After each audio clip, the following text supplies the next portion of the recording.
So got a 5-horse Briggs snowblower motor at the scrapyard today. This is the 38th motor I've got this year. So I don't know. I could be closing in on 500 motors. I'm not sure. But the unique thing about the snowblower is it has this whole cover over the gas tank carburetor. There's no air filter. Got your little choke lever, and you open this up to get at the gas. It's got a little scrapyard kiss on the cover there, but that's nothing that can't get taken out.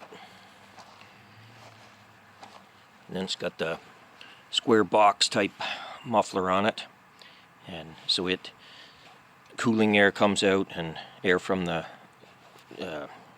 cooling air blowing over the muffler, it preheats the air that goes in the carburetor, so you don't get carburetor icing and things like that. The major problem with this one is that it seems to be seized up.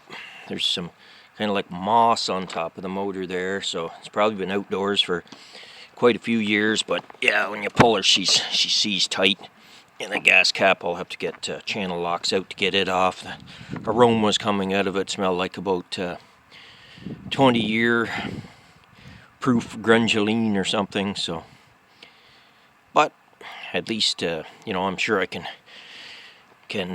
get some good parts off it for sure.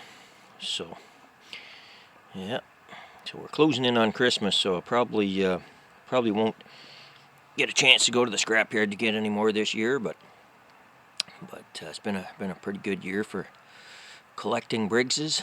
So I need a bunch when I'm building that 24-cylinder and things like that. Of course, not this type, but I actually use a motor like this, similar to this, on my snowblower. So, and my son does also. So we can use the parts off it. And don't forget about that draw of mine on the evening of the 23rd of December there, with the 4 Hot Wheels car giveaway. 2 prizes of that. Encourage you to sign up for that if you haven't already. So everybody take care and stay the heck away from COVID. I've commenced the teardown of this 76 snowblower motor here. As you can see, there's something living in the starter shroud there. I suspect a mouse or something, a bunch of cobwebs.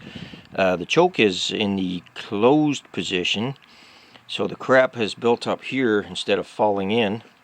Yeah, like the carburetor linkage is seized, but the crankshaft rocks a little, so the piston isn't seized. I was expecting to find a cylinder full of water or something, but I suspect, well, you wouldn't think that'd be seized. It rotates. There's a valve seized or something that's stopping the motor from rotating. So we'll get to the bottom of this.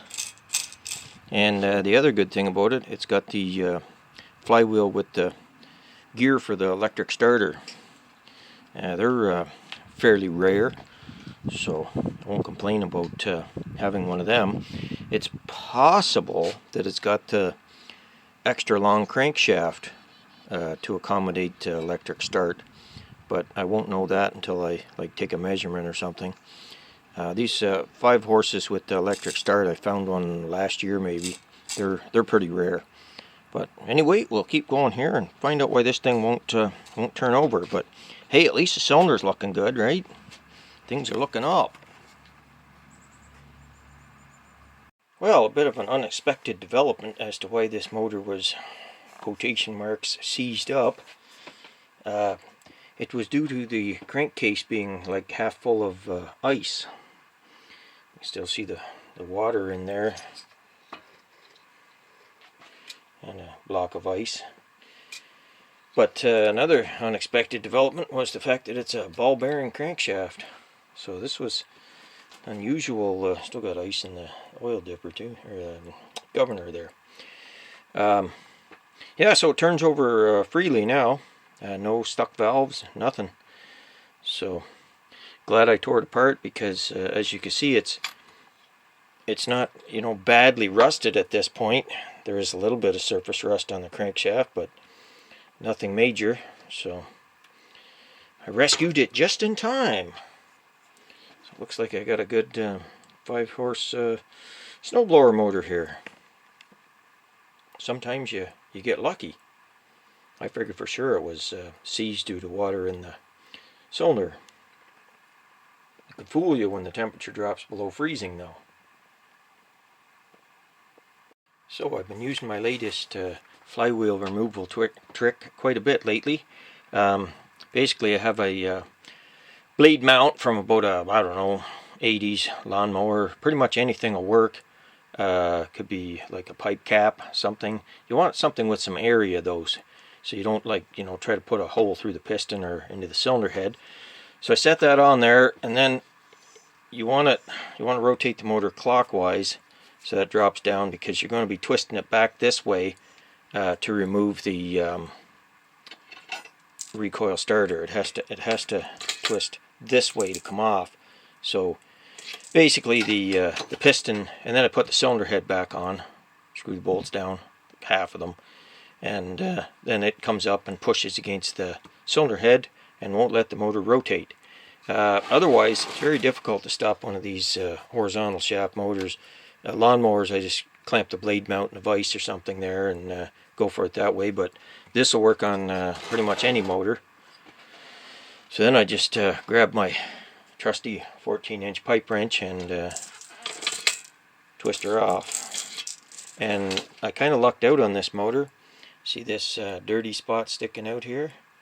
That's the extra long crankshaft, special crankshaft for the 5-horse with electric start. And this one's got the cover. It's where the starter mounts, and it's blanked off with this cover here. So ball bearing and the extended crank. I got lucky today. Not even seized up. All in all, a good motor. Just had to drain a bunch of water and oil out of it. Well, I got it all back together. Not ready to run because I did things like leave the con rod loose, and the piston pin was somewhat seized, so I wouldn't feel comfortable starting it up with that setup. But I put the piston back in. The oil ring was seized in it too, but I was able to unseize the carburetor. Everything works. Got the governor all hooked back up, etc. But gas tank would need cleaning out. It's empty, but dirt and sludge and stuff in it. So anyway, she's all back over there. Turns over good. So like I say, I'll put a label on it that says you know, various loose bolts, piston pin problem. But at least it's a totally complete motor. So lots of good parts if I ever need one for a snowblower motor, since they're on the more rare side than the normal horizontal shaft 5-horse motors.